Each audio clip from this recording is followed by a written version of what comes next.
চাকরির প্রথম দিন থেকে টেট শিক্ষকদের রেগুলার পে স্কেল দেওয়ায় ত্রিপুরা উচ্চ আদালতের রায়কে ঐতিহাসিক ও যুগান্তকারী বলে অভিহিত করল Tripura TET teachers welfare association. রবিবার আগরতলার প্রেস ক্লাবে এক সাংবাদিক সম্মেলনে সংগঠনের সম্পাদক অজয় পাল এই মন্তব্য করেন। অজয় পাল জানান, সংগঠনের পক্ষ থেকে এই রায়কে স্বাগত জানানো হচ্ছে এবং সংশ্লিষ্ট বিচারপতি, আইনজীবী ও সকলকে অভিনন্দন জানানো হয়েছে।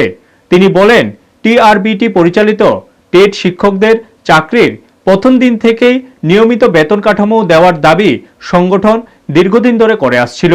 এই রায়ের ফলে 5 বছর ফিক্সড পে স্কেলে কর্মরত শিক্ষকরাও উপকৃত হবেন। সংবাদ সম্মেলনে অজয় পাল মুখ্যমন্ত্রী ডক্টর মানিক সাহা ও রাজ্য মন্ত্রিসভার কাছে আবেদন জানান যাতে দ্রুত এই রায় কার্যকর করা হয়। তিনি আশাবাদ ব্যক্ত করেন যে রাজ্য সরকার সদিচ্ছা দেখিয়ে শিক্ষকদের ন্যায্য অধিকার নিশ্চিত করবে। এছাড়াও তিনি অষ্টম বেতন কমিশন, গ্রেড পে বৈষম্য দূরীকরণ, ডিএ সহ বিভিন্ন গুরুত্বপূর্ণ বিষয় নিয়েও আলোচনা করেন এবং শিক্ষা দপ্তরের কিছু আধিকারিকদের ভূমিকা নিয়েও ক্ষোভ প্রকাশ করেন।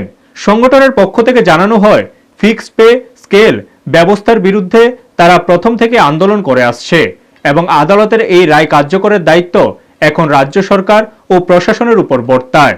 সাংবাদিক সম্মেলনে উপস্থিত ছিলেন সংগঠনের রাজ্য সভাপতি রাজেশ দত্ত সহ সুরজিৎ দত্ত, বলরাম রায়, সনন্দ পাল, মিশর দাস ও পূর্ণেন্দু সূত্রধর।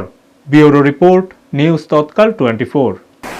নমস্কার সমস্ত সাংবাদিক এবং আমাদের বার্তা সম্পাদক যারা আছেন, বার্তা সম্পাদক এবং আমাদের যারা প্রিন্ট মিডিয়া, ইলেকট্রনিক মিডিয়ার প্রত্যেককে ত্রিপুরা টেট টিচার্স ওয়েলফেয়ার অ্যাসোসিয়েশনের তরফ থেকে আন্তরিকভাবে আজকের এই অনুষ্ঠানে সাংবাদিক সম্মেলনে স্বাগত জানাই, অভিনন্দন জানাই আপনাদের এই কারণে যে আপনারা জানেন Tripura TET teachers welfare association গঠিত হয়েছিল 2017 সালের 3রা জানুয়ারি।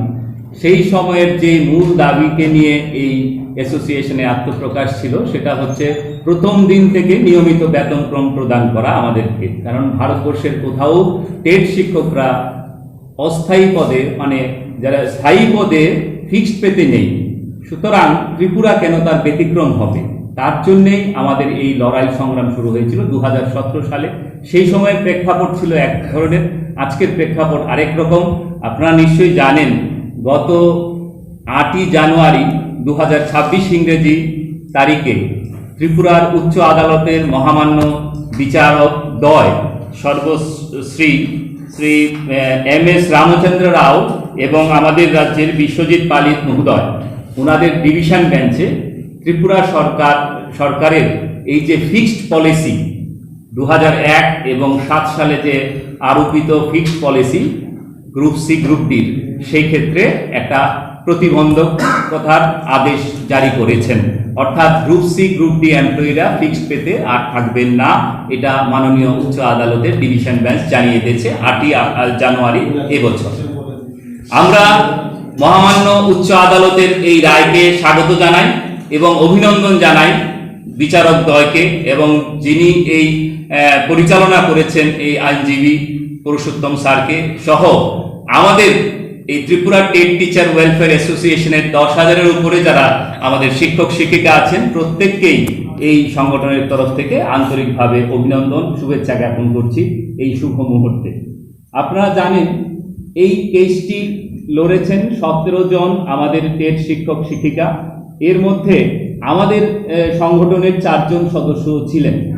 তাই আমরা এই সংগঠনগতভাবেও ওনাদেরকে অভিনন্দিত করছি আজকের এই ঐতিহাসিক যে রায় এবং আমাদের যে উদ্দেশ্যকে লক্ষ্য রেখে আমরা যে বলেছিলাম 2017 সালে যখন থেকে শুরু হলো এই টেট পরীক্ষা দিয়ে নিয়োগ, তখনই আমরা বলেছিলাম যেটা আনকনস্টিটিউশনাল অর্থাৎ অসাংবিধানিক, এটাই মাননীয় উচ্চ আদালত বলেছে এবং ভারতবর্ষের সমকাজে সমবেতন আর্টিকেল 14-এর উপর বেস করে ওনারা এই রায় দিয়েছেন। এখানে প্যারাতে উল্লেখ আছে যে আমাদের প্যারাতে 42 এবং 43 উল্লেখে আছে, যেখানে ভারতবর্ষের কোথাও এরকম সমকাজে সমবেতন নীতি লঙ্ঘন হয়নি, কিন্তু এখানে হয়েছে 2001 এবং 2007 সালের এই যে পলিসি নির্ণায়কের ক্ষেত্রে।